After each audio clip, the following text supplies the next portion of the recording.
Assalamualaikum warahmatullahi taala wabarakatuh.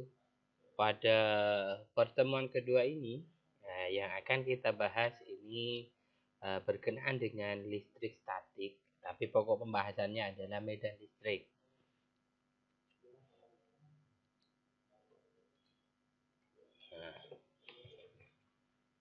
Medan listrik ini secara konsep tentang medan atau field digunakan untuk menjelaskan interaksi antar dua atau lebih objek yang tidak berinteraksi langsung secara fisik.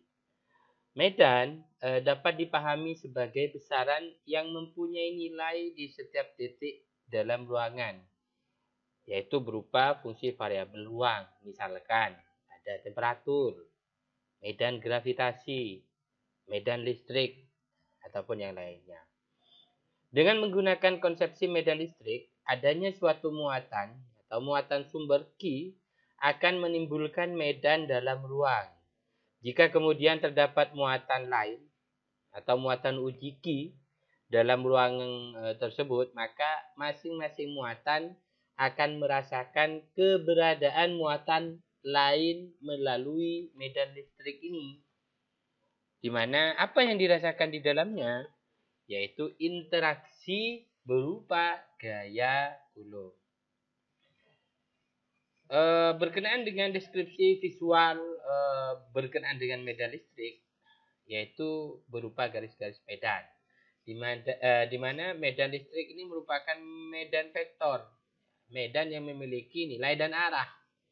Untuk memudahkan deskripsi medan listrik secara visual, kita gunakan penggambaran berupa garis-garis medan seperti pada gambar A ataupun gambar B. Arah vektor medan listrik ini dapat dideskripsikan dengan arah garis atau arah vektor yang menyinggung garis medan. Sedangkan besar medan listrik di suatu tempat dinyatakan dengan kerapatan garis medan di tempat tersebut. Di mana garis-garis medan ini keluar dari muatan positif masuk menuju muatan negatif. Ini diperhatikan. Garis-garis medan ini tidak saling berpotongan. Sekali lagi diperhatikan garis-garis medan ini tidak saling berpotongan. Dia selalu searah ataupun berlawanan arah dengan medan. Oke. Seperti muatan A, dia ya arahnya kalau keluar ya keluar. Kalau minus ya minus, dia akan masuk arahnya gitu. Medan listrik di dekat sumber muatan lebih besar ditunjukkan dengan garis medan yang lebih rapat. Semakin rapat garis medan, maka medan listriknya juga semakin besar. Deskripsi visual medan listrik seperti pada gambar ini ada gambar visualisasi berkenaan dengan bagaimana medan listrik ini melakukan interaksi. Ini ketika muatan positif dan negatif. Dan ini jika kedua muatan positif, dan ini jika kedua muatan positif dan negatif. Jadi banyaknya garis yang masuk atau keluar sebanding dengan besar muatan, itu yang harus diperhatikan. Bagaimana besar di medan A dan B dan C?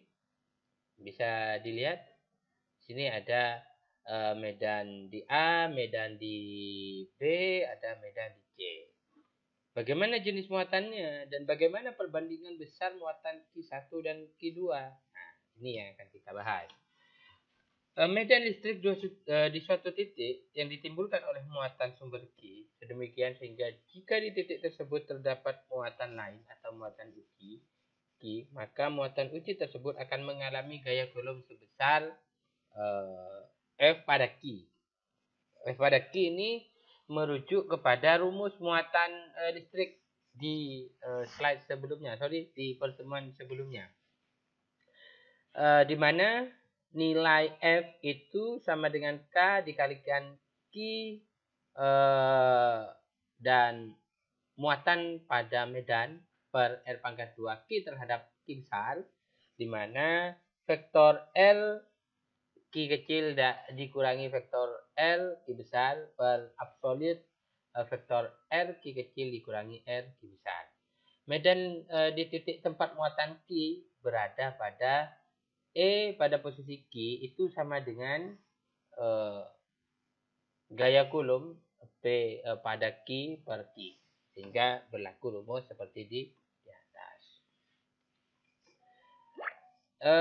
Bila ada beberapa muatan sumber, maka medan listrik di suatu titik tertentu merupakan superposisi vektor medan.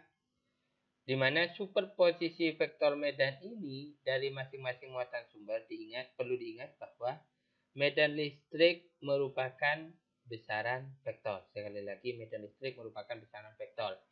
Kenapa dia dikatakan besaran vektor? Karena satu, dia memiliki nilai, dan dua, dia memiliki arah. Di mana satuan pada medan listrik itu adalah Newton per Coulomb atau P per N. Ini adalah vektor superposisi atau superposisi vektor, di mana medan listrik di titik A berakibat muatan Q1, Q2, dan Q3. Perlu dilihat ya. Terus contoh, tentukan medan listrik di titik 0,3, di mana muatan 1 memiliki nilai positif nanocoulomb, 8 nanocoulomb, dan Q2 memiliki nilai positif 12 nanocoulomb. Nah, ini yang harus ditentukan. Oke. Ini pembahasannya, di mana kita juga bisa menghitung nilai E1, E2. Nah, E1 diperoleh dari K Q1 per R2 pangkat kuadrat atau R2 kuadrat P1, di mana nilai K itu seperti konstanta sebelumnya, K sama dengan Q1 per R kuadrat, sehingga dimasukkan nilai 8 nanocoulomb per 9 meter pangkat 2 atau kuadrat. 8K per 9 dikalikan 10 pangkat 9 coulomb per meter. Sehingga dalam bentuk vektor itu diperoleh 8K per 9 dikali 10 pangkat 9 J coulomb meter kuadrat. Di mana di medan E2 juga berlaku nilai K 12 per nanocoulomb per 25 meter pangkat 2, sehingga diperoleh nilai vektornya itu adalah 12K, di mana 12K itu dipisah menjadi bentuk vektor 4I per 5 negatif plus 3J per 5 dikalikan 10 pangkat 9 coulomb meter pangkat 2. Kenapa 10 pangkat 9? Karena nano, satuan nano itu kan 10 pangkat 9. Sehingga jika kita melihat nilai E sama dengan E1 plus E2. Oke. Bagaimana jika Q1 itu memiliki nilai positif 16 mikrocoulomb dan Q2 positif 4 mikrocoulomb? Tentukan D agar medan listrik P ini sama dengan 0. Yang akan kita tanya ini adalah D. Nah, di D ini kira-kira berapa jarak antara muatan Q1 terhadap P? Jaraknya. Sehingga medan listrik di titik P akibatnya muatan terhadap muatan Q1. Saya katakan itu adalah E1. Dan akibat muatan Q2 itu adalah E2. Agar total medan listrik ini sama dengan 0, yang jelas E plus E2 sama dengan 0. Sehingga E1 ditambah E1 sama dengan E2. Sehingga diperoleh nilai K Q1 per D pangkat 2, karena yang dicari itu adalah nilai D, sama dengan K Q2 per 3 min D2, kan begitu. 3 min D2. Jadi jumlah R secara keseluruhan dikurangi D. Maka diperoleh nilai K ini dicoret hingga diperoleh nilai Q 1 dikali 3 min D pangkat 2 ini dijabarkan terlebih dahulu sehingga diperoleh nilai 9Q1 min 6Q1D plus Q1D pangkat 2. Dan yang satunya ini Q2 dikalikan D pangkat 2. Sehingga jika kita hitung D kita keluarkan, maka nilai D itu sama dengan 2 meter. Kalau ditanya jarak antara P terhadap Q2, maka ya tinggal mengurangi saja. 3 dikurangi 2 meter. Sehingga hasilnya adalah 1 meter. Oke. Di materi selanjutnya berkenaan dengan medan listrik, sistem dipol. Dipol listrik atau elektrik dipol ini merupakan sistem dua muatan dengan besar muatan sama. Namun, yang perlu diperhatikan, jenis berbeda yang terpisah pada jarak tertentu. Secara keseluruhan berarti muatan total sistem ini sama dengan 0. Karakteristik suatu dipol listrik ini dinyatakan dalam bentuk momen dipol. Dipengaruhi oleh besar muatan dan jarak pisah antar kedua muatan. Namanya saja sudah momen. Arah vektor momen ini arah vektor momen dipol ini adalah dari muatan negatif ke muatan positif. Diperhatikan yang jelas. Kalau ditanya adalah momen dipol berarti muatan itu bergerak dari muatan negatif terhadap muatan positif. Misalkan molekul air H2O yang membentuk suatu dipol.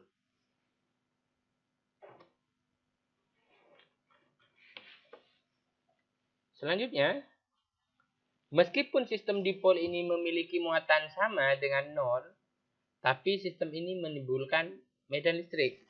Sekali lagi, meskipun sistem dipol ini memiliki muatan sama dengan 0, tapi sistem ini menimbulkan medan listrik.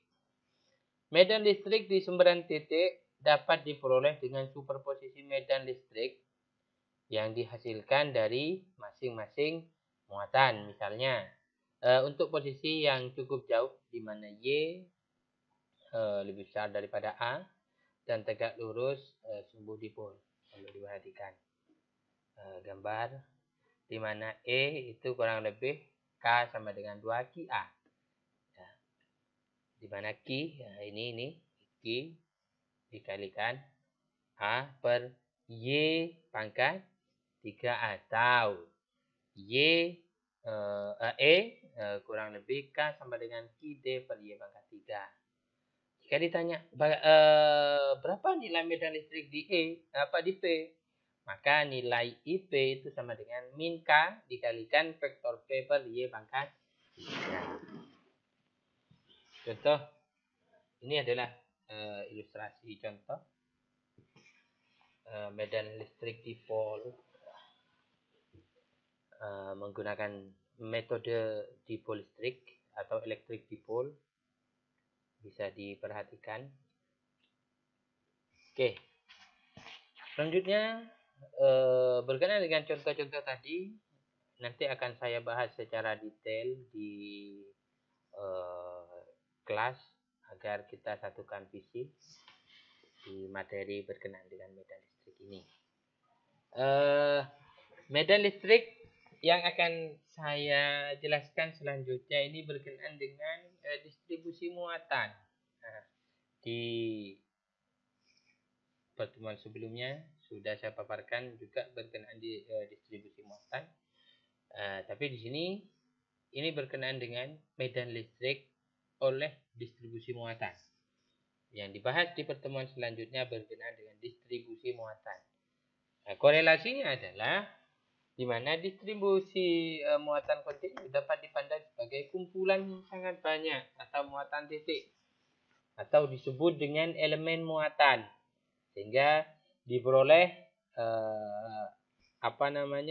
rumus di mana EA dikalikan EAQ1 EAQ2 ditambah EAQ3 dan selanjutnya, sehingga distribusi muatan ini pengaruhnya terhadap muatan dapat dilihat pada rumus K sama dengan sigma I I per R pangkat 2 AQI atau R AQ1 kuadrat, dimana vektor R di mana dikalikan vektor R AQ. Di mana distribusi kontinu ini masing-masing elemen bermuatan dq, di mana posisi terhadap titik A itu sama dengan R. Muatan terdistribusi dalam satu dimensi. Rapat muatan persatuan panjang itu lambda. Contohnya adalah batang bermuatan. Terus muatan terdistribusi dalam dua dimensi. Rapat muatan persatuan luas. Contohnya adalah permukaan atau lempeng bermuatan. Terus muatan terdistribusi dalam tiga dimensi. Rapat muatan persatuan volume itu adalah rho. Contohnya adalah bola, silinder ataupun kubus bermuatan. Jadi ini berkaitan dengan distribusi muatan batang lurus, di mana jika titik A berada pada sumbu tegak lurus batang, di mana A itu adalah 0, A titik koordinatnya.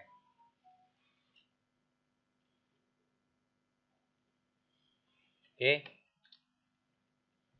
Ini sehingga secara kumulatif diperoleh nilai A itu sama dengan 2L per YA akar L pangkat 2 plus 4Y pangkat 2A dikalikan ini menunjukkan vektor Y.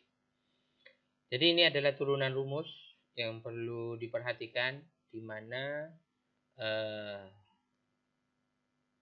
rumus ini berlaku pada muatan batang lurus. Oke. Bagaimana distribusi muatan cincin atau ring sepanjang sumbu? Jadi ini bisa kita lihat komponen medan listrik dalam arah horizontal akan saling meniadakan, akibatnya medan listrik total ini akan berarah vertikal. Nah, lihat, coba dicek DE-nya.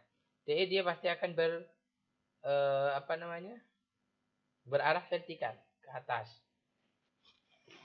atas ataupun ke bawah.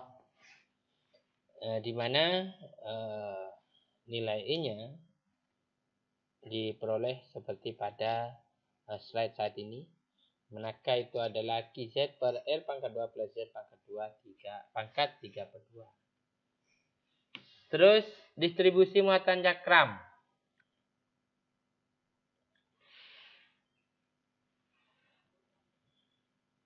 Tinjau satu ring pita yang jari-jarinya R dan lebarnya DR bermuatan total dq.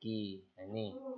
Jadi digambar ring pita yang jari-jarinya ini adalah R dan lebar DR, ini lebar ringnya bermuatan total dq, ini cakram. Terus distribusi muatan permukaan medan listrik di dekat permukaan. Oke. Jika titik P berada dekat permukaan atau jika ukuran cakram sangat besar, maka artinya R itu lebih besar daripada Z. Sehingga dapat digunakan pendekatan di mana Z per R itu mendekati 0. Sehingga berlaku rumus seperti pada slide saat ini. Medan listrik atau dekat permukaan dari suatu lempeng besar yang bermuatan. Jadi dapat dilihat pada slide ini. Terus, partikel bermuatan dalam medan listrik. Partikel bermuatan yang berada dalam ruang bermedan listrik akan mengalami gaya gulung. Seperti halnya benda bermassa dalam ruang bermedan gravitasi yang mengalami gaya gravitasi. Gaya yang dialami oleh partikel bermuatan dalam medan listrik ini adalah vektor F sama dengan Q vektor medan. Konsep-konsep kinematika dan dinamika dapat diterapkan dalam bentuk hukum Newton. Perlu diingat di beberapa hukum Newton diaplikasikan di beberapa aplikasi dalam fisika. di mana ilustrasi gerak partikel bermuatan dalam medan listrik konstan homogen. Ini adalah contoh. Nanti contoh ini akan saya bahas secara detail di kelas. Elektron bergerak dalam medan listrik di mana vektor E itu adalah 1000 Newton per Coulomb dan vektor I dengan laju awal itu sekitar 2 kali 10 pangkat 6 meter per second. Berapa jarak tempuhnya sebelum berhenti sesaat? Di mana massa elektron itu adalah 9,1 kali 10 pangkat min 31 kg. Dan muatan elektron itu adalah 1,6 kali 10 pangkat min 19 Coulomb.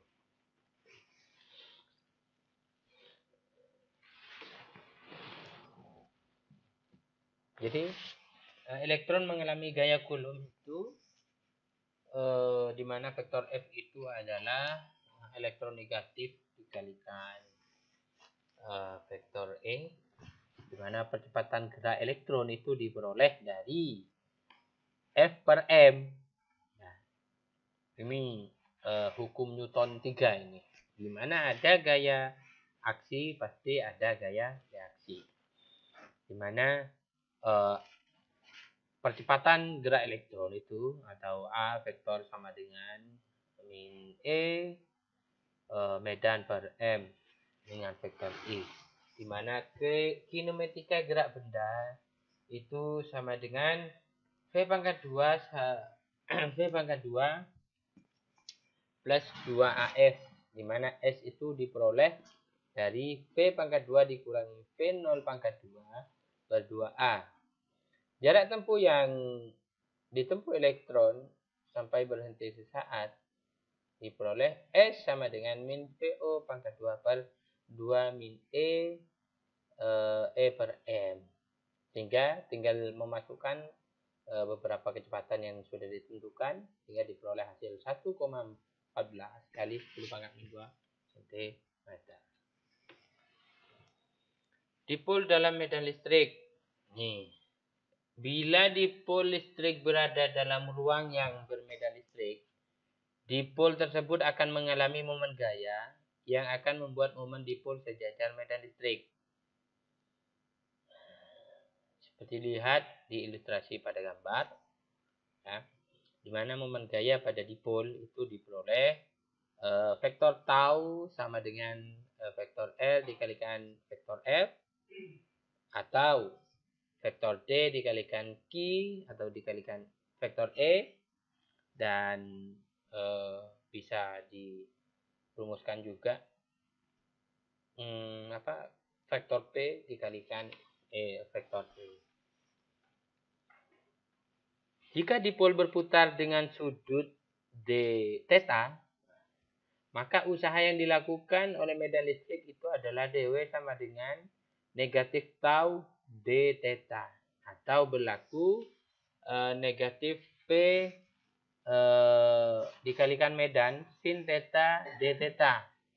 Karena usaha sama dengan minus atau perubahan energi potensial, maka